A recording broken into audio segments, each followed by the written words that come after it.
I wet it down. Then look, with this, when I'm doing the connection with the top, I always rub out that base line because it's an artificial line. You don't want to have it opening up when you start blow drying. So rub that out. Look, his hair is completely clean, right?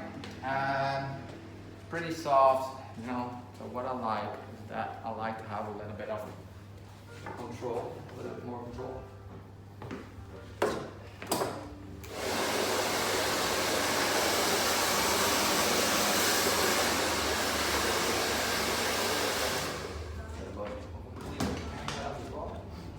So then, again, the Ruzel grooming tonic. Guys, look. Duncan, tell everyone how shitty you thought this product was. I really hated it, but I didn't know how to work with it, so that was the main issue. Yeah. Can make jokes about that as well, but I'm not gonna do that. That's why I'm still getting coffee. Oh, my coffee! I forgot my coffee. I'll make coffee next time again, thank you. Yeah. Look, they say cold coffee makes you beautiful, so I can have another cup of cold coffee. I'm good. I will start drinking all the cups then.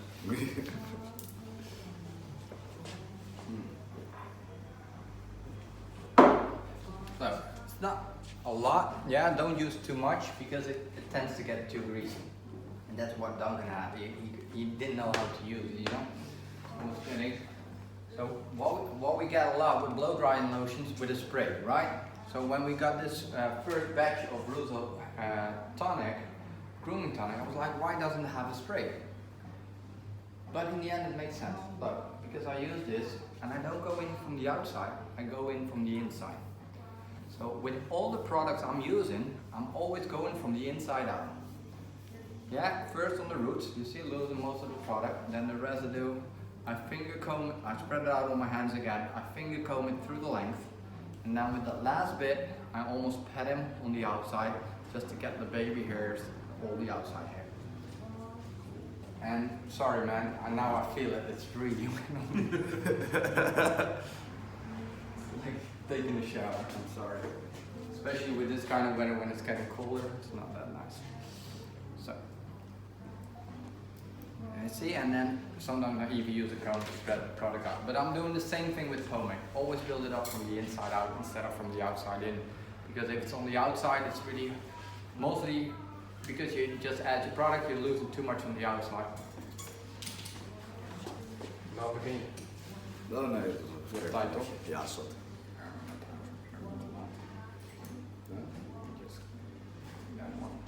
So now we're gonna connect the top. Yeah, I heard about or somebody started more for the left or the right side where I would start.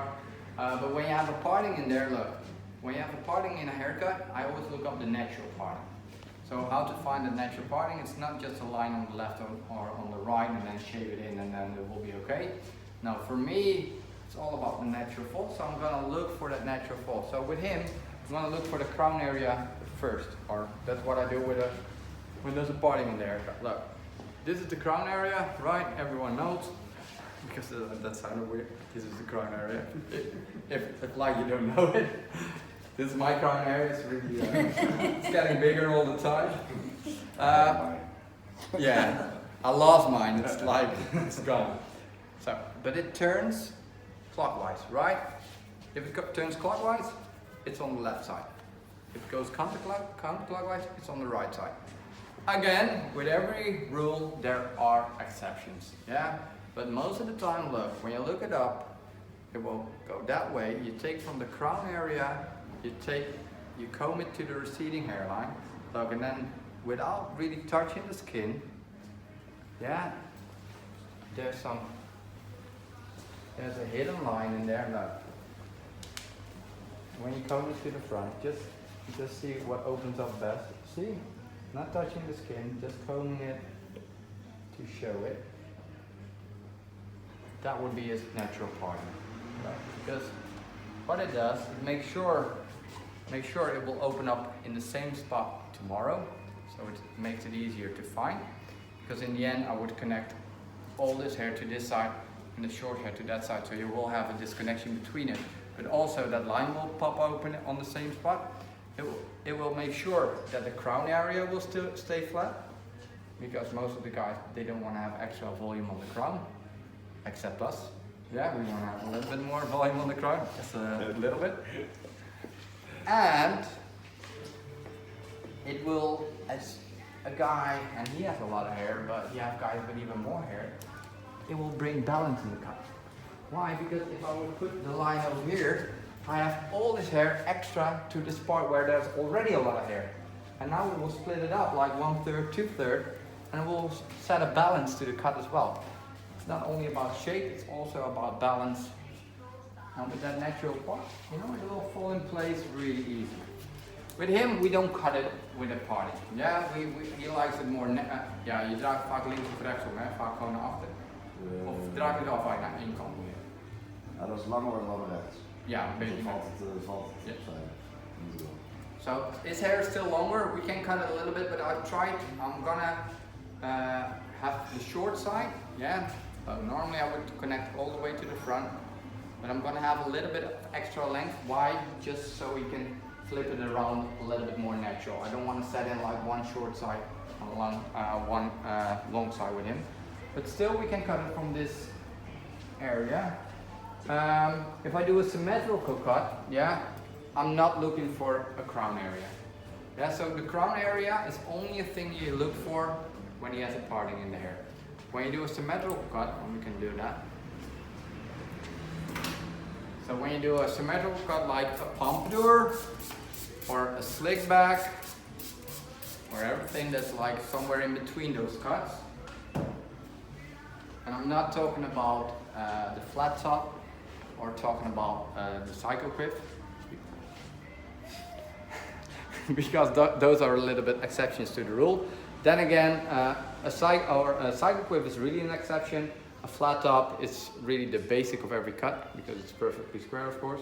If you would, oh, I can't stand seeing that ribbon. Because in the end, if you have a flat top grown out, it will be a longer trim pump, right? Just a longer flat top. So, to connect the symmetrical cut, I get the hair on top, and look, there's no connection, right? Nothing, because we set it from the sides, set it apart with the baseline. So when I want to connect it, look, I start where the baseline starts, yeah? Really important, so you don't want to start in any higher. You start exactly where you set in that baseline, maybe even 2 hairs down the line, before you go in diagonally to the back, mostly to the highest point of the hat, yeah? Cross it through the middle like that. So really make sure, look, maybe a few hairs.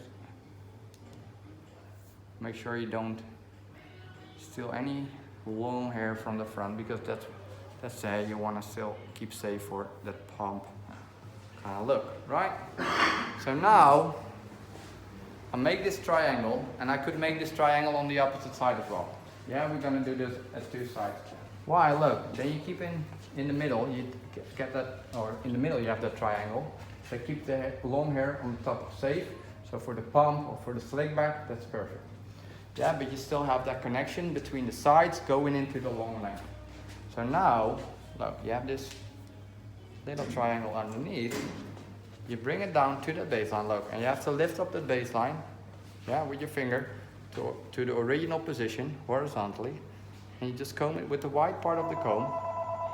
I'm just combing the hair towards that baseline, over here, yeah?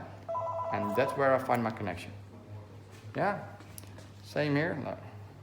Comb it towards, so not all, no, don't pull it down like that, no, bring up your baseline first with your finger, straight out, and that's where I find my connection. Because if you will pull it down to the baseline, you will create weight, yeah? So with this kind of hair, yeah, it's only a few hairs, maybe I over-directed a little bit to the back, just to make sure I have enough length over here, because the hair really goes to the front, right? It's just that part that really goes to the front. Instead of this, I pull it a little bit back. So look, if you would see it from side, it's still a little bit longer, just a tiny bit. But it's only because his hair really grows to the front. So always pay attention to what the natural fall does. And then just finish your baseline So it's always going back to that baseline, yeah? See, lifting up that baseline, combing the hair towards the baseline, that's where it is, that's where my last part. See, it's the same thing as picking up the baseline clipper over comb, following it exactly in the same way in that V shape. Oké, tot dan. Ja. Hebben we dit ene model voor vanmiddag? Ja, die had vanochtend gebeld. Oké. En die vroeg of hij toevallig vanmiddag komt. Kwam heel goed uit. Top.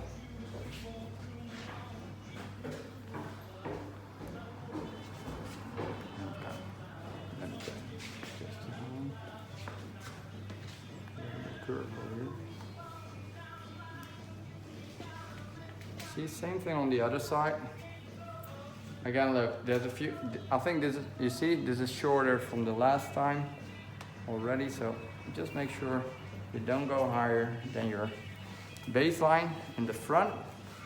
Look, but yeah, this is why it's so important that you use the white part of the comb. You see the hair coming up, right? It's natural fall. If I would like comb it all the way like that, yeah, and dry hair will set back, it will be too short. That's why it's so important that you use the white part of the comb, only lift the baseline and just comb it towards that baseline. Look, then of course I grab it over here. There it is, and then I connect it onto the baseline.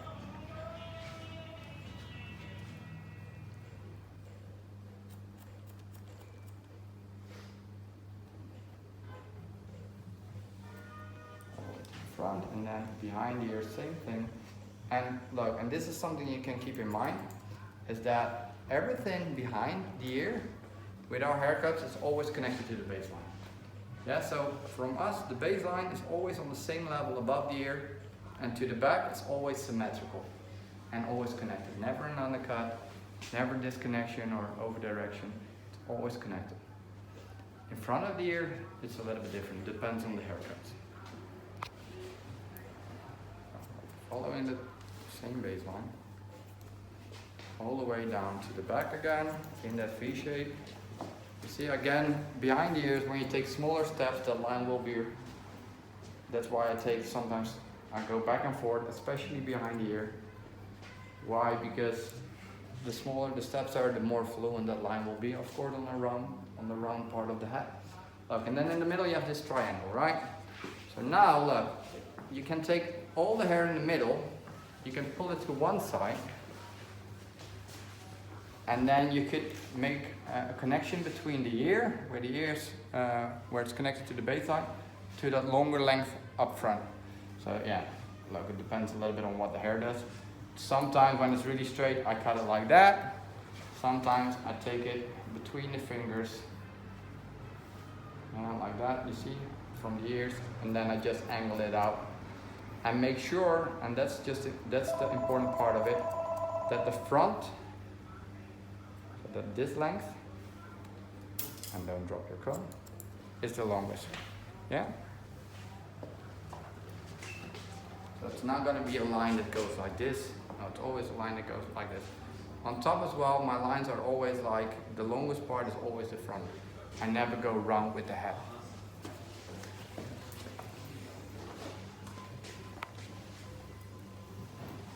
And for teaching as well, for Kim, if you have to teach a class or whatever, is that when you want to have the length on the front and you want to make sure people are in control and never making it too short. Because look, this is an angle we have to decide, right? So this angle, yeah, if it's this long, you could do it all the way down. But it doesn't mean that when it's this long, of course you want to cut maybe some from the front as well. So and then sometimes people angle it out, and they angle it out almost as close to the baseline. Yeah, that's too short, right? Especially when you want to have a nice pompadour. But if you want to have haircut like an executive or anything that just goes flat to one side, you can always say like, take that triangle in the middle, just comb it all to the back, and then comb it towards the baseline behind the ear, and then connect it. Because then you know this is always long enough to have it flat. But if you want to go higher, yeah, maybe then you have to angle it out more. But that's a safe way of showing people. So now, for the other side, I'm doing the same thing, right? because I just want to keep that length in the front. Just angle it and then make sure it connects above the ear. So above the ear it goes into that baseline. So that means underneath we have a little undercut, but that's connected, and then the longer length up front. So now I'm done. This is how I cut the whole hair. Yeah, just getting rid of the bulk, getting the shape in, and then I can start blow drying. Blow drying.